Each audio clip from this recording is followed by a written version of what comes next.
Well, operations at Canada Post are poised to shut down in less than 24 hours as a deal to avert a strike at midnight has yet to be made with its workers. Our Jamie Goodfreund is following the latest developments today. Jamie. Yeah, the clock is ticking, just under 10 hours till that midnight deadline. And if the two sides can't reach a deal, then Canada Post postal workers will be on strike again. That would be the second time in 6 months.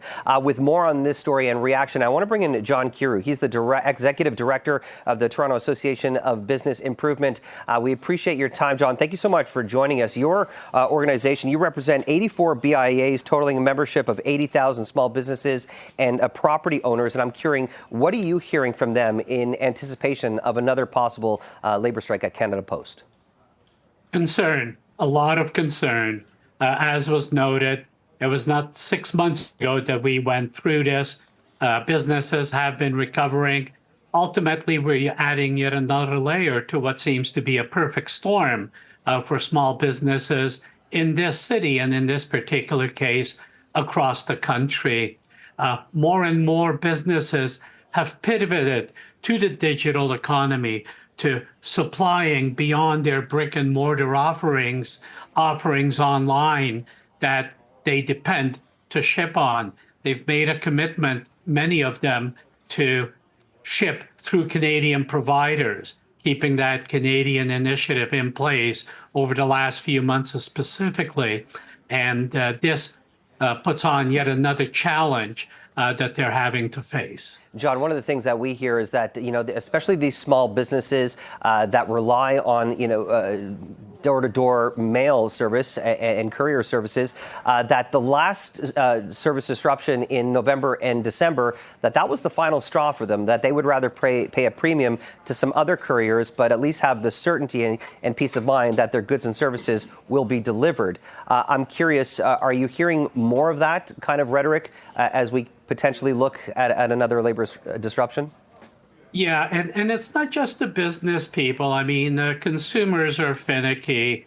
It's a cost associated with it. The reality is for them to pivot and use others, it could be 2, 3, 5 times more expensive to have those goods delivered. So as much as it impacts the business people, and it also impacts, and in many cases, a finicky consumer base that you've got to try to support. So it really will hit the bottom line. So they are looking for alternatives. They will use alternatives. We hope that they will continue to support a local, if you will, provider. At the same time, businesses need to stay in business. They will make decisions that support their bottom line and to keep their consumers happy.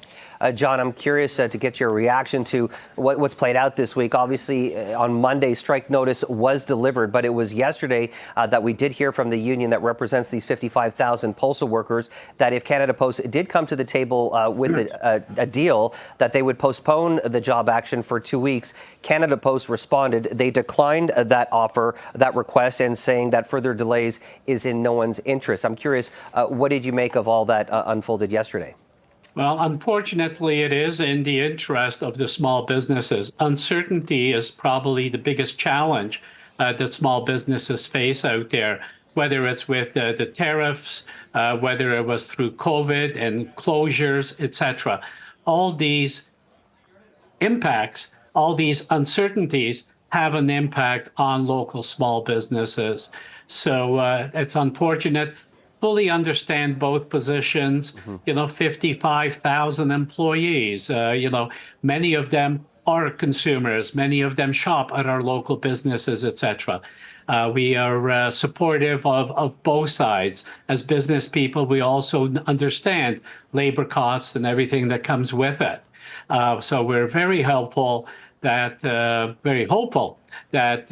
they will reach a consensus, that they will reach some sort of stuff, because we need some predictability in the way we do business out there, whether it is the cost of deliveries, whether it's in taxation, and all the other impacts that small businesses face on a daily basis. John Kiru, really appreciate your time. Thanks for joining us.